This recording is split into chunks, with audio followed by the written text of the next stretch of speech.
પાટણમાં નીકળનારી ભગવાન જગન્નાથજીની 143મી રથયાત્રાને લઈને શ્રી જગન્નાથ મંદિર ટ્રસ્ટ પરિવાર અને ભગવાન જગન્નાથજી રથયાત્રા સમિતિ દ્વારા મંદિર પરિસર ખાતે અનેકવિધ ધાર્મિક ઉત્સવો તેમજ મનોરથોના આયોજનો કરવામાં આવ્યા છે।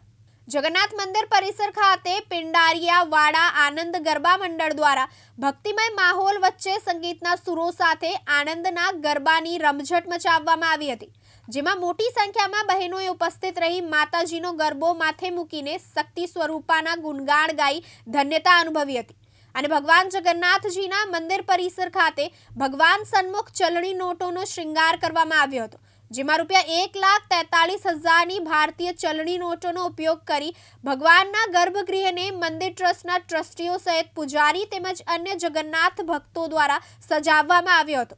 ભગવાન જગન્નાથજીની 143મી રથયાત્રાના ઉપલક્ષ્યમાં આયોજિત કરાયેલા આ ચલણી નોટોના શ્રૃંગારના દર્શન માટે મોટી સંખ્યામાં ધર્મપ્રેમી નગરજનો ઉમટ્યા હતા।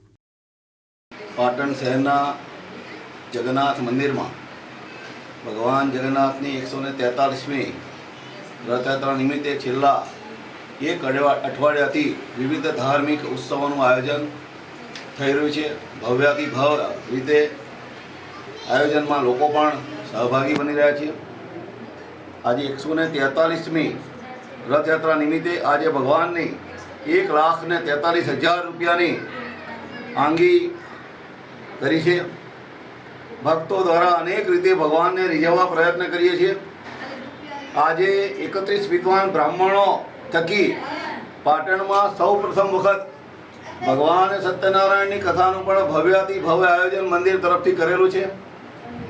આપ સૌ મીડિયાના પત્રકારોના માધ્યમથી આ કાર્યક્રમની અંદર પાટણ શહેરના તમામ નાગરિકોને સહભાગી બનવા દર્શન કરવા માટે હું હાર્દિક નિમંત્રણ પાઠવું છું। આવતીકાલે સવારે એકમના દિવસે પરંપરાગત રીતે ભગવાનના મંદિર પરિસરની અંદર મહાઅભિષેકનું આયોજન કરવામાં આવ્યું છે। એના મુખ્ય યજમાન પાટણ શહેરના નામાંકિત બિલ્ડર અને જે બેબા શેઠના ઉલામણા નામથી ઓળખાય છે તેઓનું બેબા શેઠનો પરિવાર મુખ્ય યજમાન છે। તે સિવાય પણ 5 યજમાનો આ પુણ્ય કાર્યની અંદર લાભ લેનાર છે અને સાંજે 7:30 કલાકે બેબા શેઠના નિવાસ સ્થાનેથી મામેરું નીકળીને વાસ્તે ગાસ્તે નિર્ધારિત રૂટ પર મંદિરે આવી પહોંચશે। આ કાર્યક્રમમાં પણ સૌ નાગરિકોને પધારવા માટે હાર્દિક નિમંત્રણ આપું છું। અસ્તુ। કેમેરામેન હાર્દિક સોલંકી સાથે ઉપેશ પંચાલ, દિવ્યાંગ ન્યૂઝ, પાટણ।